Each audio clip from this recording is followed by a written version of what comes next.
Now listen, Hollywood been acting funny for a while now, but Sylvester Stallone just stepped in and said what everybody else was too scared to admit. It's terrible. But I mean, you took that character up, down, sideways, and everyone loves you.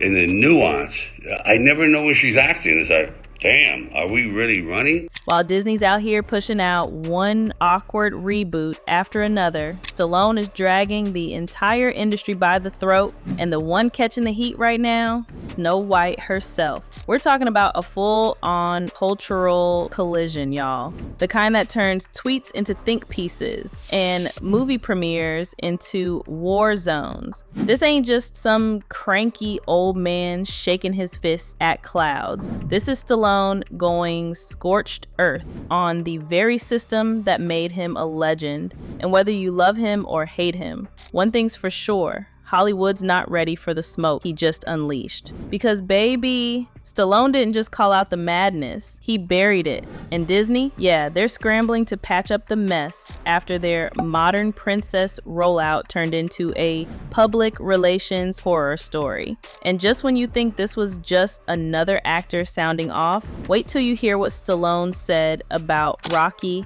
and how movies like The Godfather would have been canceled today. Because this wasn't a complaint, it was a war declaration. And trust me, the blast radius is still expanding. So here's the tea. Sylvester Stallone just used his show, Tulsa King, to throw Hollywood under the bus in style. I mean, the man looked dead in the camera and said, "You know what my pronoun is? Time's up. It can't take this shit anymore." The internet barely had time to blink before that clip was bouncing all over TikTok, Instagram, Twitter, Sorry, X, and every other platform that exists. These pronouns, what the fuck is with the pronouns? He, she, him, they, the, boom, bang, ba, bang. And baby, that wasn't a line in a script. That was a shot across the damn bow. He wasn't just throwing shade, he was flinging Hollywood's new rule book out the window and lighting it on fire. But that's just the start of the chaos. Because while Stallone was dragging pronouns and performative morality, Disney's Snow White remake was collapsing under its own weight. And Rachel Zegler, she might have been cast as the fairest of them all, but by the end of this PR disaster, she was dodging backlash left and right. Zegler went from being Hollywood's next darling to a walking controversy in a matter of weeks. Every time she opened her mouth in an interview, it was like watching a controlled burn turn into a forest fire. She mocked the original Snow White, dismissed Prince Charming, and made it very clear she wasn't here to play by the rules of the classic fairy tale. And I hope y'all are sitting down for this one, because what went down behind closed doors? Oh, we're peeling it all back. From casting chaos to social media meltdowns, this story is messier than a Disney villain's backstory. Let's rewind a second. Stallone's not new to controversy, but this time he's done playing nice. In Tulsa King, he dropped that viral line mocking pronoun culture, and you could hear the gasp from half of Los Angeles. The moment hit like a punch from Rocky himself. And what's wild, he meant every word. We're talking about a man who built his entire career playing no-nonsense hard-knock characters. Rambo, Rocky, Barney Ross. Characters that didn't ask for permission, didn't play politics, and definitely didn't care about being liked.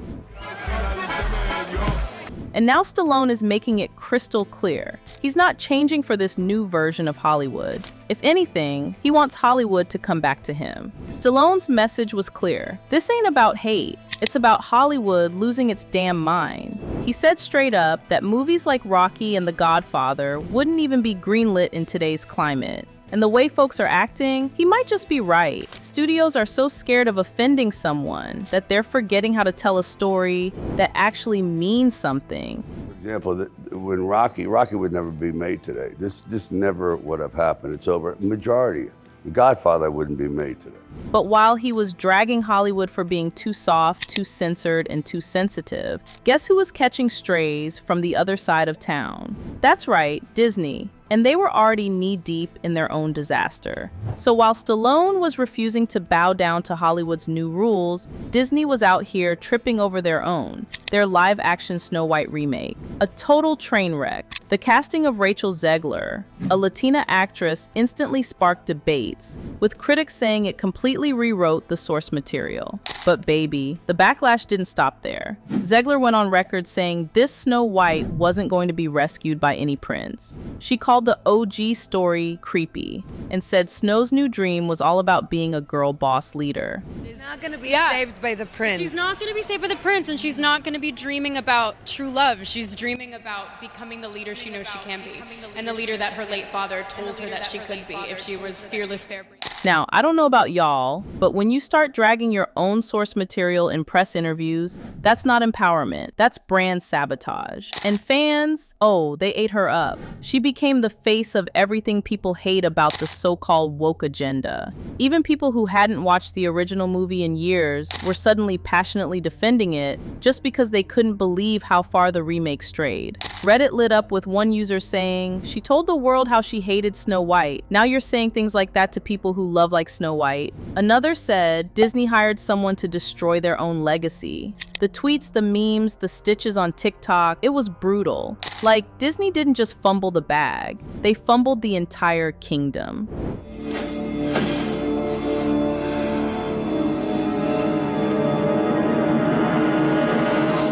It wasn't just fans who were raising eyebrows. Insiders began murmuring that Disney knew deep down they'd overreached. Some execs were even whispering that Rachel Zegler was being positioned as the fall girl for a remake that had way too many cooks in the studio kitchen. The backlash wasn't solely about casting. It was a symptom of broader creative chaos, strategic misfires, and a PR team scrambling to patch things up after the budget soared past $270 million and problems started stacking up. And let's not forget the controversy that had Peter Dinklage himself out here raising eyebrows. Disney originally planned to feature the Seven Dwarfs Flykelmore, but after Peter called them backward, Disney panicked. They swapped them out for CGI creatures, and suddenly the movie was a joke to both sides of the aisle. Progressive in one way, but you're still making that fucking backward story of seven dwarves living in a cave. What the are you doing, man?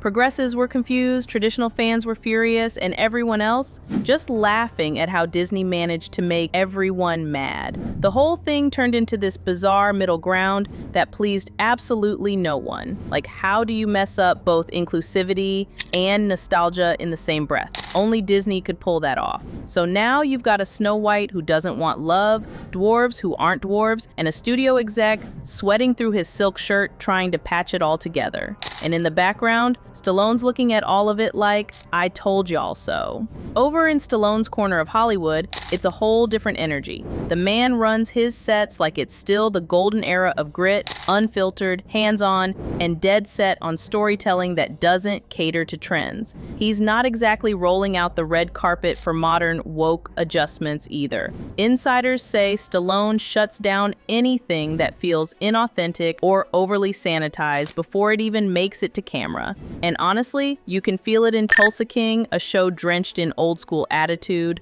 where characters bleed, brawl, and build empires without pausing for hashtags or moral monologues. But that same intensity has sparked controversy behind the scenes. A casting agency abruptly left production after alleging that background actors were mocked and insulted during filming. Paramount launched an internal investigation, but Stallone himself stayed silent. No statement, no denial. And coming from a guy who's never needed a publicist to tell him what to say, that silence speaks volumes. Still, the show marched on, and viewers showed up. Tulsa King wrapped its first season as a breakout hit, praised for ditching the political overtones and focusing on raw human conflict. No gimmicks, no virtue signaling, just the kind of ruthless storytelling that made shows like The Sopranos and Breaking Bad cultural cornerstones. And Stallone isn't alone in his resistance. Actors like Mel Gibson and Matthew McConaughey have also caught heat for challenging Hollywood's new playbook.